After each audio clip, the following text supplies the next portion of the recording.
Hi friends, welcome back to our channel. Kanjamalai Siddhar Koil Murugan ఆలయం తమిళనాడులోని కంజమలైలో ఉంది. ఈ ప్రాంతం మూలికలకు ప్రసిద్ధి చెందింది.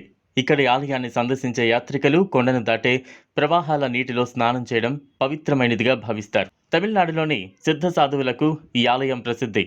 మురుగన్ ఆలయం చక్కటి పరిసరాలతో కూడిన ప్రశాంతమైన ఆలయం. పురాణం ప్రకారం ఒక శివభక్తుడు సంవత్సరాల తరబడి వివిధ పుణ్యక్షేత్రాలలో శివుణ్ణి దర్శించుకుని చివరకు ఈ క్షేత్రానికి చేరుకుని తపస్సు చేస్తూ తన శేష జీవితాన్ని గడిపాడు.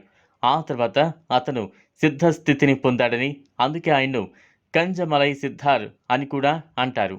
మరొక పురాణం ప్రకారం యోగ అభ్యాసాల ద్వారా శాశ్వతమైన యవ్వనాన్ని పొందాలనే ఉద్దేశంతో ఒక యోగి తన వృద్ధ శిష్యునితో కంజమలైకి వచ్చాడు. అతను తన ఆహారాన్ని వండడానికి తన శిష్యునికి అప్పగించి ఔషధ మూలికలను వెతకడానికి అడవికి వెళ్తాడు.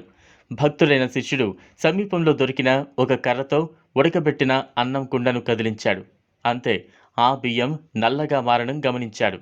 తన గురువుకు నల్లబడిన అన్నాన్ని వడ్డించడానికి భయపడి అతనే దాన్ని స్వయంగా సేవించాడు. దాంతో అతను నిత్య యవ్వన రూపాన్ని పొందాడు. ఈ విషయం తెలుసుకున్నాక బియ్యాన్ని కదిలించడానికి ఉపయోగించిన కర్ర యొక్క మంత్రశక్తులను విశ్వసించిన గురువు దానికోసం వెతగ్గా అతని భయంతో శిష్యుడు దానిని అగ్నిలో పడేసినట్టు తెలుసుకున్నాడు.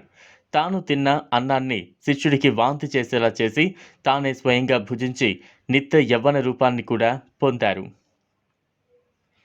ఈ ఇద్దరు సిద్ధులు మరెవరో కాదని తిరుమూలర్ మరియు కంజమలై సిద్ధర్ అని చెబుతారు. భారతదేశంలోని ప్రసిద్ధ మురుగన్ దేవాలయాలలో ఇది ఒకటి. చూశారు కదా, ఇది వాళ్ళ వీడియో. ఈ వీడియో కనుక మీకు నచ్చినట్లయితే లైక్ చేయండి, షేర్ చేయండి, ఛానల్ను సబ్స్క్రైబ్ చేసుకోండి.